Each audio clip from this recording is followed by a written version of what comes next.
હવે પહેલાં તો તમારા બધાનું સ્વાગત છે કે તમે બધા આટલો સમય કાઢીને અહીં આવ્યા. બધાને પ્રણામ, બધાનું સ્વાગત છે. સામે ઓલું સફેદ પાટીયું મારેલું દેખાય છે બધાને? આ નજીકમાં હાવ એ મુખ્યમંત્રીની ઓફિસ છે.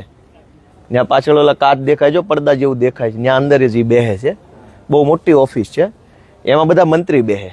આખું નાનું બિલ્ડિંગ છે ને એમાં, અને આમાંય થોડાક બેહે. આનકોરે નાનું બિલ્ડિંગ છે, પછી આ મોટું છે બે બાજુ. મોટામાં બધા સચિવ બેહે, તમામ પ્રકારના સચિવો હોય. એક આખું આમ રેલગાડી ભરાય એટલા સચિવો હશે અહીંયા. કામ શું કરે છે તમે જાણો, આપણે વખાણ કરવી ભૂંડા લાગવી. પબ્લિક જ એના વખાણ કરે કે શું કામ કરે છે. આવા 14 બિલ્ડિંગો છે. આવા આ દેખાય ને, જો આની અંદર 12 લખેલા છે. આવડું આ લગભગ 5 નંબર કે 4 નંબરનું. આવા 14 બિલ્ડિંગો ચારો તરફ છે. હજારો માણસો કામ કરે છે. કરોડો રૂપિયાનો પગાર છે.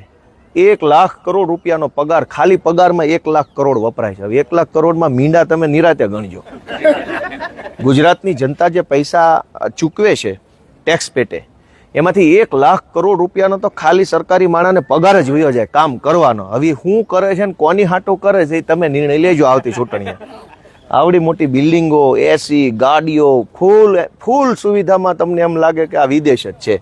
અહીં તમે જોવો છે ક્યાંય ધૂળે નહીં જોવા મળે, માખ્યું જોવા નહીં મળે, ગંદકી નહીં હોય, ટ્રાફિક નહીં હોય. ફૂલ ફેસિલિટીમાં જીવવાનું તમારા પ્રતાપે છે.